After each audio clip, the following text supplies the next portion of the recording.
Aarlese farmstead is the oldest farmhouse in the Netherlands, over 750 years old. How on earth could you know that, you might be thinking? What's so special about it? The fun thing is that you can see with your own eyes that it's a very old farm. Let me explain. Dat je de hand op zo'n oude balk legt en zegt, jongen, ik voel dat jij 750 jaar oud bent en ik kan het bijna niet begrijpen.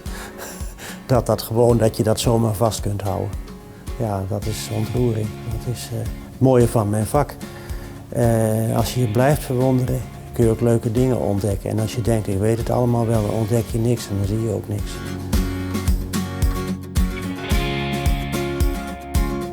The farm's supporting structure is made from oak trees. This timber frame rests on brick pedestals. These are called straddle stones. You call the two posts, one left and one right, with a tie beam between them, a cross frame. The tie beam is firmly anchored in the posts. It has to be, otherwise the posts would collapse. Many farmhouses in Brabant were built this way in the 15th and 16th century. By examining the growth rings in the wood, we know that this particular farmhouse was built in the year 1263. A lot earlier, in other words. How can you see for yourself?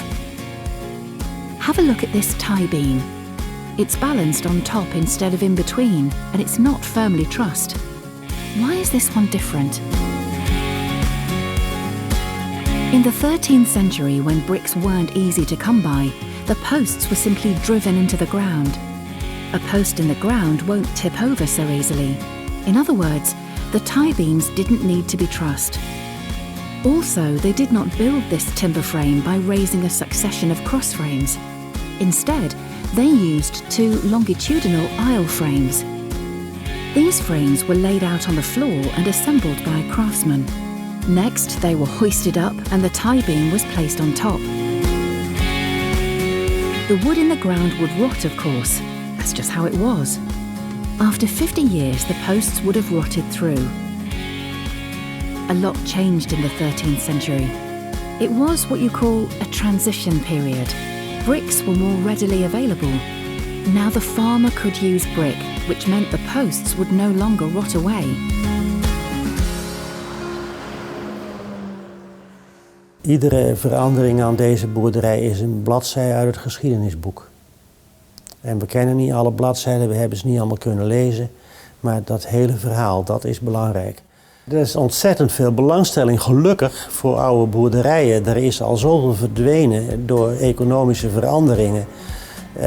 Dat wat er over is, dat gaan steeds meer mensen inzien dat dat bijzonder is en dat je dat moet bewaren. Dat is de identiteit van een landschap en van een gemeenschap, dat die oude gebouwen er zijn en herinneren aan het verleden. En dat, gelukkig vinden mensen dat leuk en ze krijgen hier de kans en ze krijgen dan ook iets bijzonders. Ik denk dat heel veel mensen dat beseffen. Originally, the timber frame of the Aarlese farmstead consisted of two aisle frames. You can still see it in this farmhouse, which is incredibly unusual. They probably tried to put the anchor-bent posts above the ground all the way back then.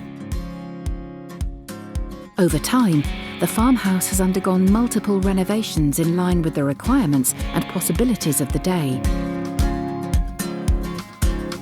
The Aarlese farmstead has been fully restored and is back to being used as a cowhouse. Who knows, the farmhouse might still be standing 750 years from now.